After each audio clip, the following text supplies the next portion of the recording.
Don't kid yourself. They don't do it to be heroes. It's great to be Mark Andreessen and end up on the front cover of stuff and be considered really smart, and he is. But the bottom line is their economics are based on being successful so they can go raise a bunch more money from the pension funds to go be more successful. And if they're not successful, they're a tier 2 firm, which means they don't exist, in the valley or out. Does that make sense? Mm-hmm. So know your customer. Your customer, if it's a VC, cares about being in tier 1 because that's where all the glory is. Everyone else loses money and raises against a brick wall, just like you. So that's advantage, right? Your ability is much gathers more. How many of you figured out that when you and I were dating, how many have been on a date recently? Got to get out more. Stop working 20 hours a day. Go on a date. Right? But for those of us who've been married a while and we go out on dates with our spouse, remember when we dated and there was that always that, there was, maybe it's, I'm the only one, but there was that point where you're in like a dry spell, right? Can't get it going. Just can't get it going. No matter what you do, you can't get someone to say yes. And then what happens? Someone says yes, right? You step on it, whatever happens, someone says yes, and then who calls you? Every girl or every guy you've been chasing for the last 12 months. But now you're in this thing. Much gathers more. Much gathers more. Right? Money likes money. Women like men who don't need women. Vice versa. And vice versa. Thank you, Janine. So much gathers more. So part of this is momentum. Right? Part of it, your whole business is momentum.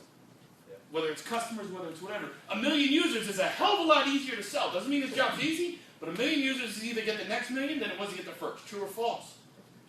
Right? T. Boone Pickett wrote a book, The First Billion Was the Hardest. I thought that was a great title. The first billion, right? Yeah, forget 1 million. 1 billion was hard. Your replaceability. Here's what you're being replaced by. Comfort and opportunity cost. Comfort and opportunity cost. What do I mean by comfort? Anybody have a guess? You're shaking down mom and dad.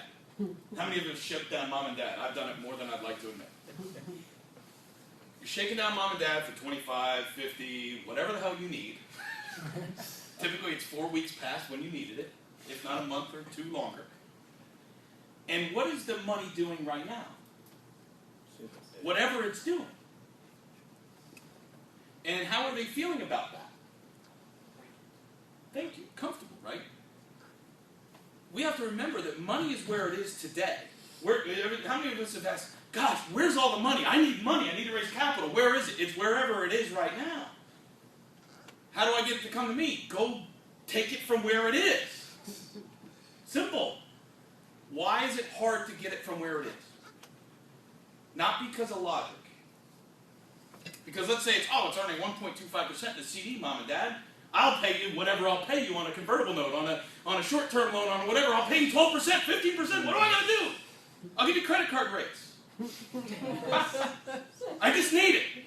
But what's nice about 1.25% is that 1.25% is there. They know it's there. They can check on it. They log in. They see it. It's FDIC insured. It's comfortable. It's not doing you any good. Not doing them any good because inflation's 1.7 or 2 and going on to whatever it's going to be, and taxes. Right? So they're actually losing money on it, present value, but it's comfortable. So you're fighting comfort, and you're inviting what? What's the other one? What's the other one you're fighting? Opportunity cost. There's 40 some odd people in this room. We all have a goal, a dream, a wish, and what? A need for fuel. Fuel is capital, fuel is money, fuel is all those things. Fuel is good people. So we're all, technically, if we're thinking scarce, we're all fighting for a limited resource. Talent, money, whatever. And that resource, wherever it is, has choice. Go back to the dating situation. There's one person, 10 people that want to date him or her. Choice? So what is the choice? Well, do I like him or her better, or do I like him or her better? It's, if I go here for 3 months, women think this more than men. If I go here for 3 to 6 months, is this guy going to have a commitment problem? Because if I don't go with this guy, 6 months from now, I want to be in a relationship that's going forward. If I went here, I lost this opportunity. Money does the same thing. You have to convince against that. Does everybody follow? Yeah. I don't care what the opportunity cost is. I don't care where the money is today. It's comfortable because it's there. But they're losing money on it. They're losing money. Yes, but sometimes pain is more comfortable than new. Again, think in simple terms. Why is she dating that jerk? He treats her like crap because she knows him. Don't confuse this. It's the same stuff. All right. Got that? So now we've said that. I'm not going to go into a lot of the pitch science because the one thing about this program is so brilliant is you will get hooked. Like they got buzzers, they've got hooks, they got everything. You will get the science part down. Okay? But here's my little, I had to come up with an acronym so that I could keep it simple for myself and hopefully translate it to you. Here's my little acronym, simple math. Right? Keep it short and tangible, keep it interesting. Highlight your management experience. I don't have any, I'm brand new. Highlight what you can highlight and show how you're filling in your gaps. We'll talk about this in more detail in a second here, but management experience, problem and pain, right? I'm solving this is why that matters. Leverage and scale, here's what's going to happen after we make it work, here's how we're going to make sure it works at a bigger scale. Enthusiasm, am I excited? This is at like 13 hours, right? I'm built this way, sorry, it was all the steak I ate in the pregame thing here. I'm loaded up with testosterone, but this is, enthusiasm matters, guys. I see Jay here as a friend of mine. This kid bleeds enthusiasm. All of you probably have that. Some of you are more introverted. You don't have to be a nut job. You don't have to be like linebacker mentality like me to be successful. A lot of guys aren't, and a lot of women aren't. But there's that thing that we sense, right? Do you ever look in someone's eyes, you just know, wow, that guy's serious. And so it shows up however it shows up. It's got to be your authentic. I love what you said earlier because you said, look, I'm not arrogant. Maybe it works for someone else. It works for Donald Trump. I respect Donald Trump. He's arrogant. He's self-promotes. He's the only guy I know that can do it. Right? I respect it because I can't do it. But I also respect that he figured out that's who he is, that's who he wants to be, and so whatever. God bless. Market. Make one or take one. You have to communicate. Am I making a market? In other words, am I inventing a cell phone when it was a big old briefcase and people strapped it into their BMW and it was $18 a second? Right? It broke your windshield when you hit the brakes? They made a market. Gordon Gekko on the beach, right? Money never sleeps. Or are you taking a market? You have to decide, you have to communicate that. Because the first thing they're thinking is, okay, does this exist? And if so, who else is doing it? And how are you going to be competitive? If it doesn't exist, Steve Jobs, like stuff that doesn't exist, you're making a market. Well, why are they going to buy into it? So you have to communicate that. What's your advantage, right? That's team, intellectual property, speed, cojones, right? That's an advantage. Some of you are just stubborn, and that will work. And people will invest in that because they were stubborn. That makes sense? Tactics. And your ability to execute those tactics under extreme duress. How many of you have been under duress before? You're still here, you're breathing, you'll continue to breathe. Demonstrate that. That's an asset. I've heard, I think it was Janine saying earlier, somebody, like she likes people who've had a failure or two, right, when it comes to the mentor thing. And my way of saying that is, I don't really trust anybody that hasn't had their teeth kicked in. Right? Because I've had my teeth kicked in, and there's been times I didn't want to get up, and for some stupid reason, I did. And so I kind of, until I can see that across the table, it's not that I don't like the person, it's just it's hard to get uncomfortable. Remember, I've got to get uncomfortable. So you have to make me want to be uncomfortable. All these things will help you do that. Be humble. You hit on it earlier. You know, arrogance is different than confidence, right? There's a fine line. Yeah, humility is like, look, I know what I know. Right? But I also know that there's a lot more I do not know. And people will respect that. You don't have to be dumb. You don't have to, self-deprecate to the point of ad nauseum. But don't try and think that somehow you're going to impress somebody by being a know-it-all. One of my favorite lines, because it's authentic, but you'll hear me use it a lot if I'm ever pitching, which I do quite often, is I know enough to be very dangerous in a lot of areas. Because the truth is, I've prepared, I've had to learn a lot, I'm a scrappy guy, so I've read and I've studied, and in a lot of ways, I do know a lot about a lot. But I also am not foolish enough to ever believe that because I knew more than maybe even someone in that business, that I should be doing that. Because every time I've tried, guess what I've lost? Money, capital, time, all that stuff. Next slide. Where's my thing? And again. All right, iOS 6. There we go. So let's talk about the art of influence. I believe that closing is an art. The reason why I believe that is art is a form of expression. Do you agree? If you think about music, if you think about good music, if you think about paintings on the wall, there's stuff. How many of us have ever gone somewhere and you look at art and you go, yeah, I don't get that. People relate to me that way.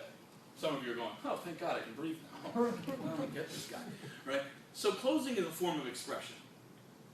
The only way that you can truly be an artist is to allow yourself to create from a place of freedom.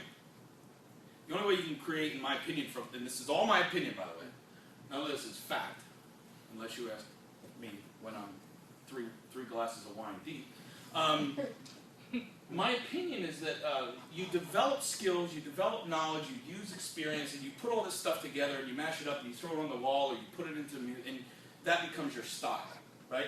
And there's always an authentic style that you're fighting because you almost have to kind of get away from it to master some of the other skills that you don't have naturally.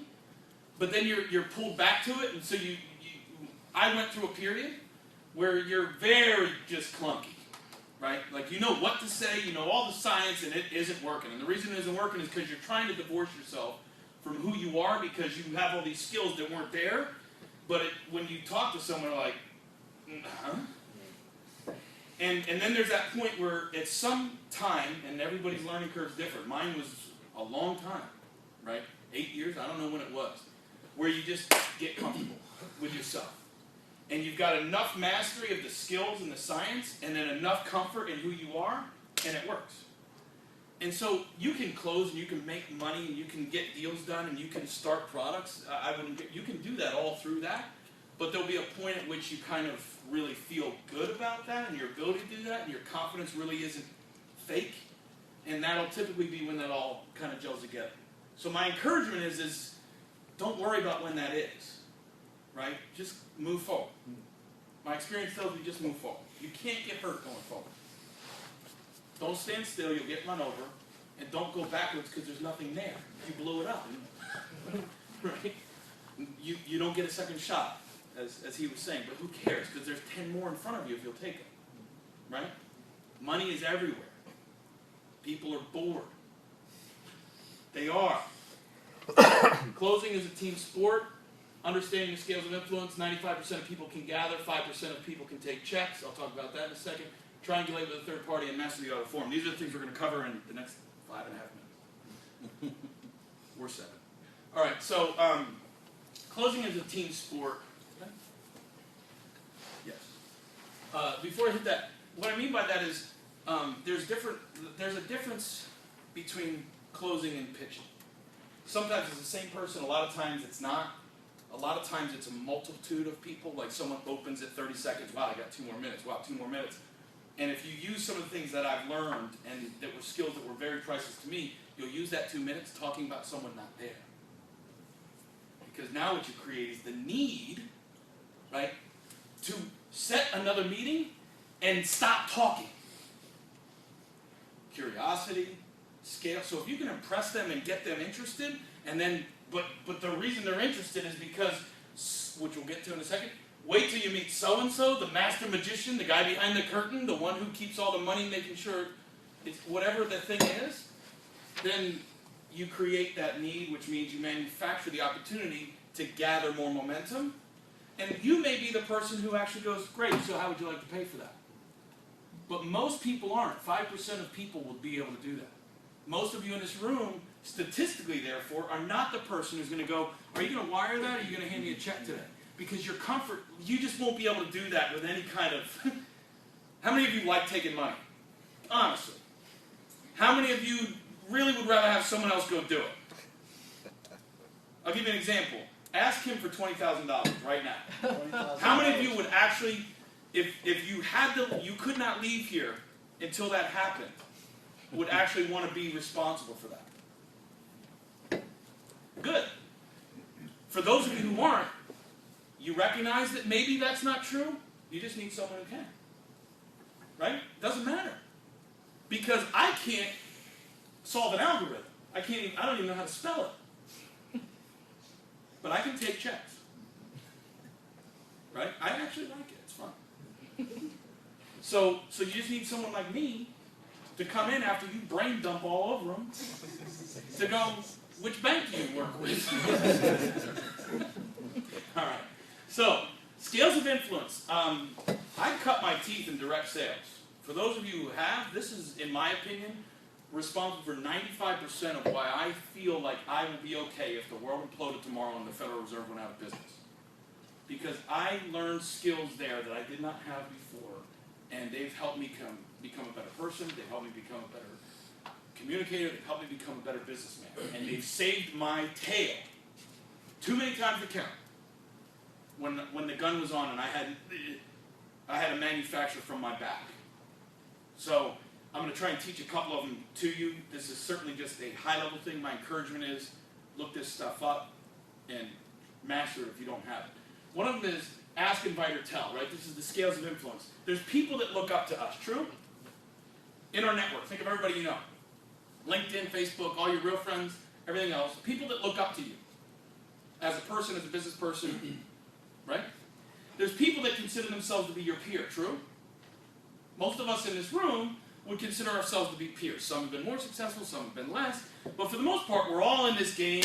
We're all trying to, run through brick walls. And so there's this kind of brotherhood, sisterhood of the, fighting Sioux or whatever we're calling it, right?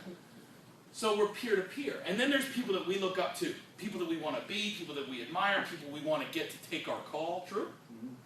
So do you talk to all three of those people the same? No. Not if you want to be effective. So here's the simple laws. If it's not about how you relate to them, by the way. So the first thing is, it's not how you actually show up in your mind to them. Because we all have friends who think they're better than us, that make 3 times less, can't keep a marriage together, and live with their parents in the basement. But they think they're Bill Gates. It's not about how they actually are in our mind, it's how they see themselves to us, because that's the filter they listen to us through. True? True. So, give them the benefit of the doubt if you're not sure. If you think they're a peer but you're not sure, give them the benefit of the doubt. Treat them like an expert. Treat them like someone bigger. So, if I'm talking to them about raising money, like we just closed a little bit over $1 million in our portfolio just in the last 30 days, right? Raising money for companies. One of my defaults has been a lot of these people are peers of ours, right? Some of them have 2, 3, 4 exits north of 100 million. So for me, they're up here. So if I'm asking them to invest in us, or I want them to listen about what Incubate.com is doing, or what our portfolio is all about, I have to speak a certain way. So guess how I speak? When I'm talking higher, I go, listen, Charlie, you got a couple minutes on Thursday? I'd love your advice. I need your help on something. Yeah, what do you got? You know what? We got some really good momentum right now. I'm not really sure, if you know anybody that we might fit. But I'd like to run something by you. You're a smart guy. I respect you. And I just want to pick your brain. I want some feedback. I need your advice and help. Can you give me 30 minutes?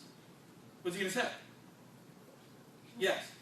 Another way to do it is, hey, I'm getting ready to leave my job. Yeah, you know what? We got a beta test. We got a minimum viable product. I think we have a minimum viable startup because we just took that Cocoa thing. Right? And we were checking the boxes on a lot of that stuff. And you know what? I hate my boss. And we got enough revenue where I think we could go 6 months, and if I really lean it out, we could go 9. I'm ready to jump in with both feet. Will you give me some help and your advice on whether you think that's a good idea? Now, what am I really doing? I'm going to ask him for money. But what he thinks he's doing is he's going to save me from myself.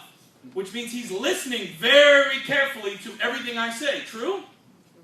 So now, hopefully, I've got something real.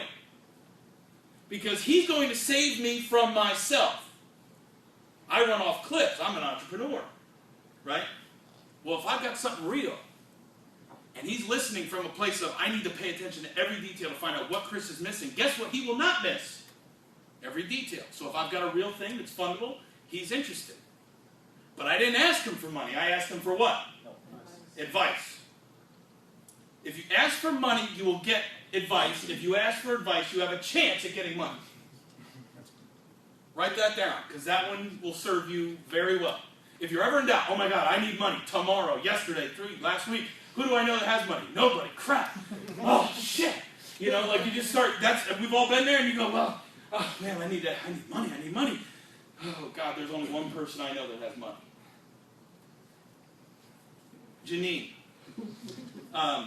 listen, tomorrow, I could really use your help. You know that we've been growing, and things have been going real well, and we're kind of at a pivot point here, and I'd really love your advice on a couple things. I like to run through the numbers with what we're doing and some of the things and some of the customers we have, but I just want your advice. Can you, because I've got to make a decision here whether we keep growing this way or whether we raise money or whatever, and I value your advice and your opinion. I need money, but I got to get it that way. Does that make sense? If I'm talking to a peer, what do peers have? Peers have the same thing I've got. They've got a business that needs capital. They've got a business that needs money. They've got experience or customers that maybe I don't have. Are they going to invest in my business? Probably not. Why? Because if they have money, what are they doing with it? Saving it for when they don't have it, right? Or putting it back into their dream. So it's going to be hard to raise money from a peer. But what does that peer also have? People who have said no to them. People who said no to them for any number of reasons. Couldn't get over the comfort or opportunity cost thing. But who what? If their friend is like my friends, like a Patrick, who knows a lot of this stuff, who does it in his own life, they liked Patrick, whether they invested or not. So we'll get to that in a second here, because this all stacks on each other. If they like my friend, and I go to my friend and say, hey man, listen, I'm in a bind here. I need an opportunity to meet someone important. Or I've got an opportunity to meet someone important, and that person important is my CEO, my founder, my chief science officer, my whoever. I'm doing that because even though we're friends, we've been in the same peer-to-peer thing. We have a respect and a trust for what each other does, but we don't see each other as better. So he's not going to listen to me like I got the next big thing, even if he loves me to death. Because he's, in his mind and in my mind, he's no different. He's in the same struggle as I am. He could have just sold his company for $10 million. To me, he's just like me. Good for you. I'm happy for you. But does that make sense? So I have to triangulate this in a second. I've got to get him to meet someone important. Why that versus take a look at my business plan, take a look at this? Because our friends will not go across the street to see an opportunity or read a business plan or hear about our new product. Because it's not interesting. But how many of you have been down to the gas lamp in San Diego? Right? They put out the red thing, right? They roll out the red carpet, and you drive by, and it's like 7 o'clock, and there's people in line. And then there's the bars that don't have anybody in line. And which one do people go to? The one in line. And if someone says to you, hey, listen, I'm going, I don't know what the hot club down in there, because I moved up to North County, but let's say it's, what's a hot club? Flux. Flux. See, I'm old now. I don't even know. All right, so if Patrick says to me, hey, Flux is popping off, I got a booth because I know you don't. You're an old guy now. You don't like sitting up and belly into the bar, getting beer spilled on you. You know, blah blah blah. I got a booth. It's covered, VIP, parking, right? And me, you, Jimmy, and a couple of my buddies. We're gonna meet my lead investor. We're gonna have drinks. Guess who's going? Me. Why? Not because of any other reason than he's taking me to meet someone I don't know that's VIP, his lead investor, and I don't have to worry about parking. I don't got to stand in line with a bunch of 20-year-olds. And I get to walk through while everyone else is like, I get to go, yeah, that's right, because I own this town. So you have to do that for your peers. If you're trying to get your peers to help you with leads to raise money or put money in themselves, you have to introduce them to someone other than you, and you have to build the VIP nature of it.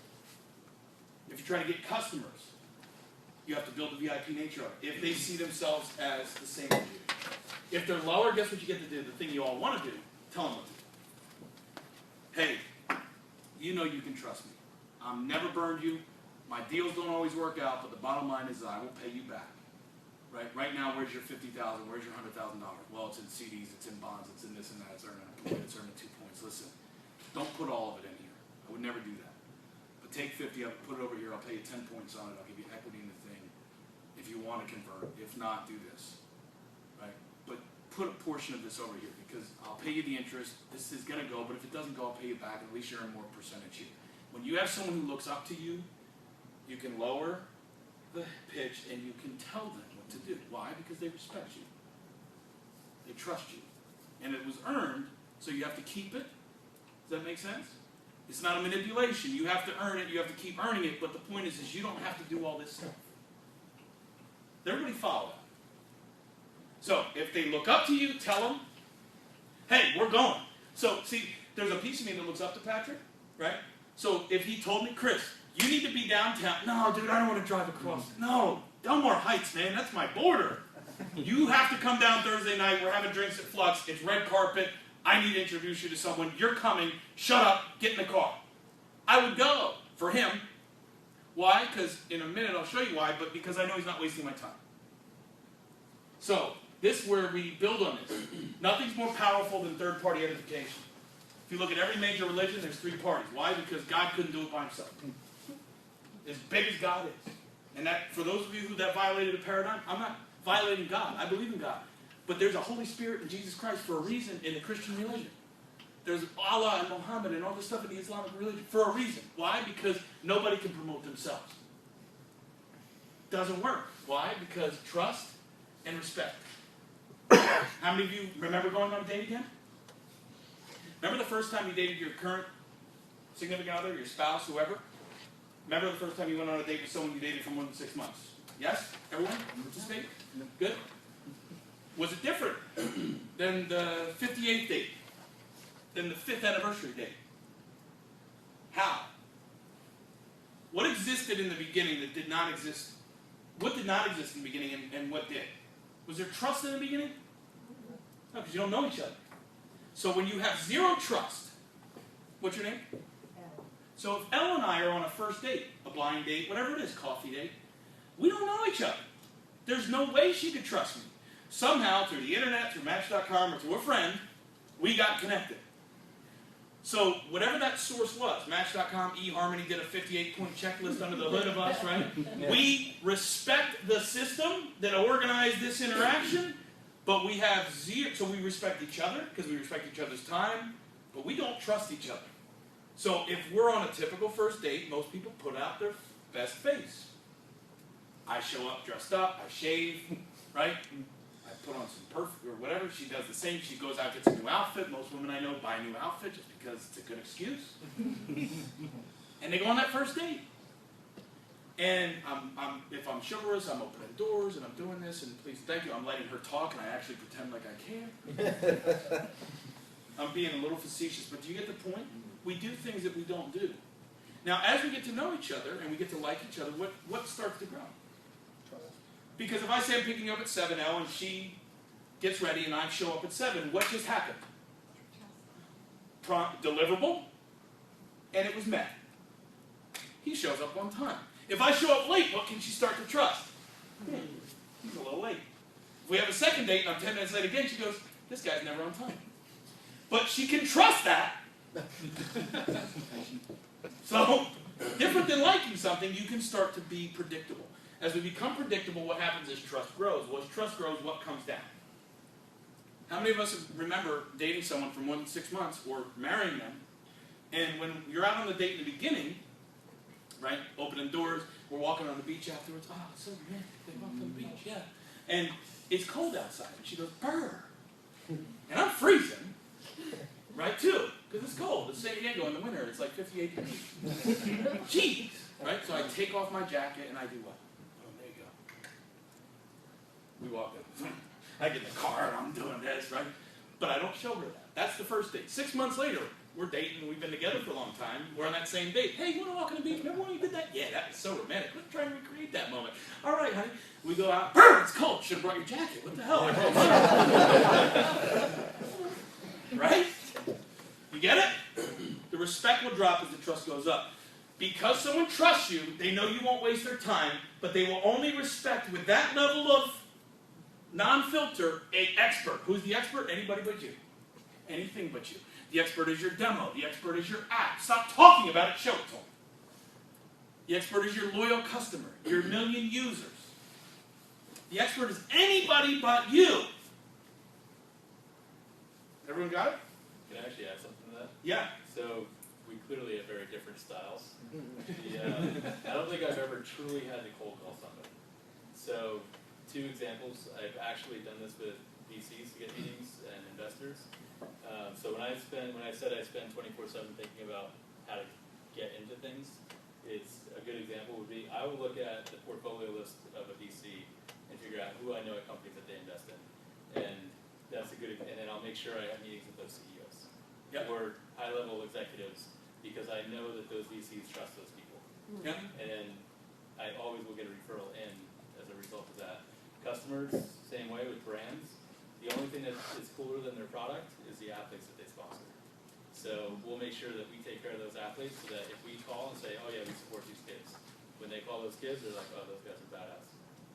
So everybody that I know uses this to some degree. I'm giving you a structure for it so that you can think about it, because if you're not doing it on purpose, you will start, and then at some point it'll become subconscious like everything else you have as a habit, and you won't have to think about it, and you'll just cultivate it naturally. So rapport is key. Right? You just talked about he's making an effort to reach out to CEOs. Well, CEOs are CEOs, but if you can build rapport with them, how many of you heard the thing that he said? He was not included in the pitch. And then what did he do? He went with no guarantee and no opportunity and no even chance or idea of how he was going to what? Get in, because he was already rejected. There was only 18s, he was not in it. And then what happened? The guy who ran the event did what? And they had what in common? And so they started talking about surfing. And then miraculously, number 9 is in, and then he goes on to win. It's that kind of stuff that makes a difference. It could be, you could have apples to apples, a better business plan, better than Apple themselves. It'll be that thing that makes or breaks your business. So would you like to at least know that you have all your ducks in a row so that you can manufacture that from a state of habit? That's what I wanted. That's why I mastered this stuff. That's why I'm teaching it to you now. So, master the ability to build bridges. Here's the acronym for that. We had simple math before. The acronym for this is it's an art form. Goes with the theme. I don't have time to talk about approach. There's a lot of things there, right? Approach is simple. L, what's your name? Right? Oops, I already knew it. But what is your name? Guys, it's so easy. There's so many ways to approach somebody. Most people, I don't know what to say. Hey, you know, it's like, don't do that. Just say, hey, man, this guy's going long-winded, right? You like those blue pants he's got on? I mean, say something that you think that person will respond to get them engaged. That's the approach. Respect and reciprocate. All I mean by that is truly, truly, truly be interested in them. You never have to worry about your agenda. You have to know it. Right? If you know what you're there for, 99% of the time, in my experience, you go, where's my opportunity? I don't know if I'm going to get the opportunity. I don't think my agenda's going to happen tonight. Holy crap, blah, blah, blah, blah, blah. But what will happen is the surfing conversation will come up, and your subconscious will kick in, and your agenda will get met. Why? Because he didn't go there to watch. His intent going there, whether he realized it or not at that time, was to win. And if it wasn't to win, it was to at least play. He wanted a seat at the table, and he knew that if he didn't show up and watch it, he couldn't even get that. But because of that, the minute that door opened, bam, he ran through. That's what an entrepreneur does. So respect and reciprocate. Be interested. You'll get the opportunity. Then take it. Right? So take control by giving it. Redundant. Family, occupation, recreation, motivation. Every one of us has these things. Simple questions to ask. Elle, where are you from? San Diego. Born and raised? Yes. Wow. I'm jealous. I've been here 14 years, so I'm like a, what do you call it, native, right? I grew up in Trenton, New Jersey. Our weather is not quite as good. Do you have family out here? Yes. How many? My whole family. Really? You one of sibling, like 5 siblings, 10 siblings, 2? 7. 7? Wow. So were you like in the middle or the top or the bottom? Middle. Middle. All right, good. So I'm just finding out about it, right? I'm trying to build bridges. I don't have anything in common. I don't have 7 people in my family as siblings, right?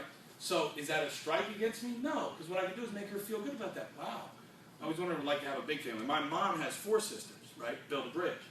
Be relatable. My mom has 4 sisters. So I got a lot of aunts and cousins. We have a huge family. How big's your Thanksgiving? Pretty big. Pretty big? Like 27, 30, 40 people? Yes. Yeah, me too. It's crazy. There's a lot of good food though, I bet. Yeah. So, see, she's smiling. It doesn't matter. Anything, right? Family. What do you do for a living right now? What do you do? I'm a trainer. Personal trainer or No, sales trainer. sales trainer? So you should be doing what I'm doing. Compliment. Right? Compliment. Where do you train for a corporation or do you have your own business? Executive luxury goods. Luxury goods. BMWs and that kind of luxury goods, or Jewels and high-end skin. can I get some? Right? Make her laugh. You gotta get it. So just occupation. Really, what do you like most about that? Probably my peers, Your peers. So you like who you work with. What do you like least? the travel, To travel. You're on the road a lot, yes. away from your family that's 7 people deep. This is what I'm thinking. What do they like? What do they dislike? Right? Do you make good money doing that? Do you mind me asking? I don't think not much. I'm just curious. Seems like you probably do. You look successful. It's a nice, But you work a lot and you travel a lot. exactly. So are you starting a business to kind of alleviate that? Yes. Because you think you'll work less? I'm working more, I don't want to travel as much. Got it. Not a factor so much. Very good. Very good. Excellent. And what do you like to do for fun? There's a lot. Like, Travel. you're born and raised here. Do you serve? No, Do you- travel, go. So you like to travel for fun, but not for work. I get it. To other countries. No, I get it. They're laughing because you think I don't get it. I get it. I don't travel enough either to other countries, so I understand. You want to travel where you get to go and actually experience it, and okay, right, wonderful. And what motivates you? Like what what are you? What are your goals? Pretty much to start my new role, and my new dream. Very cool. Well, thank you. So what I want to do is I want to drink a lot of ale with them. This is another acronym, right? Ask, listen, encourage. Keep them talking. Encourage them to talk. I do this with investors. I do this with people I have no idea what I'm doing. I do this in airports. I do this ad nauseum. My wife hates it. I just don't stop. Like we'll go out and have a nice dinner, and I'm finding out about where the waitress grew up. It's a habit, but it works. So. You guys, I just wanted to model it a little bit so you don't see it like family aren't big. I would switch it up. I don't always start with family. It's just a model so that you know there's stuff you can ask that's really normal. Right? And all you're looking for is a thing you have in common. She says, I like to travel. She says, I like sports. I say, are you a Charger fan? And she's going to say yes or say no. She says yes. I say, it's 2-0. I wish my Cowboys were doing that. They can't decide if they're bipolar one week or the next, right? You duplicate, you mix all this stuff in. But ultimately what you do is you'll build a friend. If you build a friend, you can have a third party and you can do all that other stuff. Any questions? I'm done. Thanks for letting me go on with it. That's my contact info. Feel free to connect with me, shoot me an email. Questions for Chris? What part of Trenton are you from? West Trenton. Ewing. Know it? Hiltonia. Oh. Yeah. Right. Trenton. Yeah. That's right. Yeah. Any questions? Comments? There's got to be some None? It's, nagging questions. it's a lot of practical things that you talk about, and it seems like coming down, you talk a lot about being neighborly and friendly and general things that make you able to communicate well with other people, break down barriers. Is that what We're asking people, guys, we're asking people to drink our Kool-Aid, Yeah. right? We're saying, this is great, you must adopt it. If we don't do that, we're not successful, right? We're looking for a job. We're asking people to take money that they worked and traveled and spent time away from their family, did whatever the hell they did to get it, and we're asking them to put it in our thing. That's crazy. So if we can't build that relationship, in my opinion, even if we're successful getting it, we're not going to be long-term, but we shouldn't. It's genuine stuff. The only reason, see, where I screwed up early was I had no idea about any of this stuff, right? So, and don't worry if you do what I did, because what I did was I was like, wow, that's a tactic. Oh, I got to memorize that one, and the hook-ended questions, and isn't it, and true or false, and da-da-da, keep them going, and keep the conversation moving, and control it the whole way, but let them think it's their idea. And I got turned on by that, because I was like, wow, that's a science, right? And so I studied it, and then when you study it and you practice it, like he said, practice, practice, practice, you suck at it. I did, because it's clunky, it doesn't feel right, and it's not yours yet. But you have to do that. And so it feels manipulative, and it feels that, and then your inner child kicks in and goes, you shouldn't manipulate people, you shouldn't do that. And so then you battle these demons if you're like me, right, and you go through it. But the bottom line is at the end of the day, the purpose of this is you're asking someone to put their belief in you with capital, time, money. You're asking employees to take options instead of a fat bone or whatever, right? And you have to get them drinking the Kool-Aid, and then you got to make sure there's plenty of it. Does that make sense? Oh, yeah. So that's why I think this is important. I've got a question. How do you balance the need for patience in this, in any sort of relationship building, with your absolute passion, burning need for whatever it is you're trying to get, right?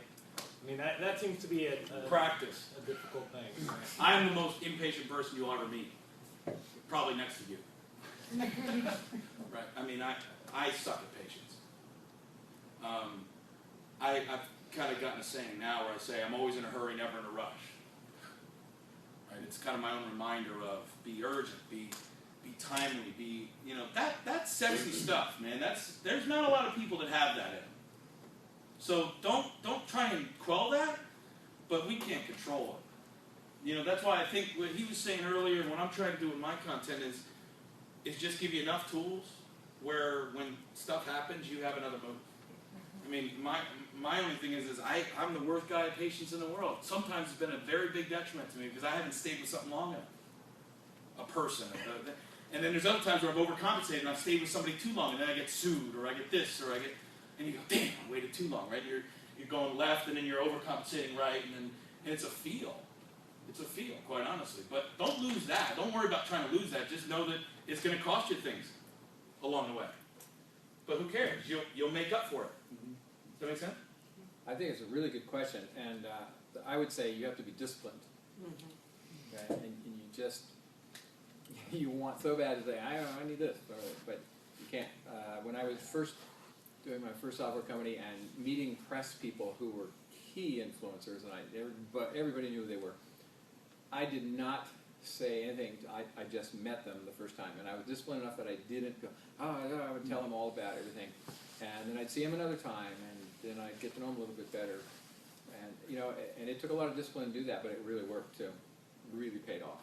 Yeah, and one thing I've learned, for whatever this is worth, if it lands on any of you right now, is that the universe takes care of you. I truly believe that. I've had things a lot of times never go the way I thought they should. And the patience thing, right? And then it's weird. Like then 5 years later, I'll be in a conversation about something completely different. And that relationship that didn't work, for whatever reason it didn't work, but I needed it to back then, is the reason why I can identify something here. It's crazy. And the thing that gives me comfort in is that when I get slammed, I got hit hard last year. I got a bunch of crap that you don't want to deal with, lawsuits, partners, all kinds of stuff, right? And, when you're in that, no matter how evolved you are, how good at this game you are, it still sucks. It does. And you sit there and you go, what am I doing, right, with my life? Why is this not working? How long is this going to take? I've been doing this 12 years, 13 years. I've had a couple successes, but when is that big one going to be, And then what happens is then you go, wait a minute. 12 years from today backwards, I was a piece of crap compared to what I am today. I didn't know what I know. I wasn't as articulate. I didn't drive the stuff I drive. I didn't have the life I have. I didn't have... You know what? Life ain't too bad. And I've been banging my head. And so then I kind of get centered and I go, you know what? I've always gotten what I needed, even if it's not what I thought I needed. I've always gotten what I needed to go to the next thing. Every single time. In the darkest of the dark, when I had no idea if I was going to get it, when I didn't even know what I needed, it showed up. And you start to trust that like anything else. And it may be delusional. I'll be the first one to admit, I might be a complete crackpot, delusional, entrepreneurial, whatever you want to call me. Okay. At this point in my life, okay. Where do you buy your Kool-Aid? Wherever. Just kind of a... Can I actually make one other point on the patience thing? So timeouts are really helpful too. Because when you're first starting out, that's the one time that you can have probably the clearest head to plan. And you need breaks to just think. Because have you heard the saying where you're so busy mopping the floor that you forget to pick your head up and turn the water off. Mhm. Like there's Right. a lot of that happens, and when you're alone and you're thinking and trying to build your concept and your idea, you can really, troubleshoot stuff in your head. As soon as you start getting employees and partners and lawsuits and customers, everything goes crazy. But you know what? Even then, what will happen is you'll be forced into a timeout. Yeah. You won't like it, but you'll get whacked so hard that you have to take one because the business goes away or your money goes away, Yeah. and you go, huh? What do I care about now? So But hopefully- his idea is hopefully you better. can avoid that. Plan the timeout. Force the timeout. That's a better. I've got the old hey, Mack truck time. Right, that's been my experience to learn that lesson. But what he just said, plan it, very key. Yeah, because then you don't feel like you're you're behind. Because then you feel like you're executing, not like, what do I do next? Or why isn't this happening fast enough? Like you'll know if you're on track or not. You got a question? Yeah, just more of a comment that you have to put yourself into these opportunities in situations where you have a possibility to win or to get noticed. And when we were raising money for my last startup, we were going up to Silicon Valley, flying up there, and the way we got we kind of made a joke about it. The way we got funded was we saw a guy that had a pair of white shoes on, and we said, "Dude, those are cool shoes. Where did you get them?" He was sitting next to my partner on the plane, and he was going up there he was in a tech startup, and he said, "Oh, you need to meet these guys over at Canaan Partners. I'll introduce you to them." And long story short, we actually had a deal with Kleiner Perkins to be the lead investor, and we walked from the deal at the 11th hour because term sheet changed.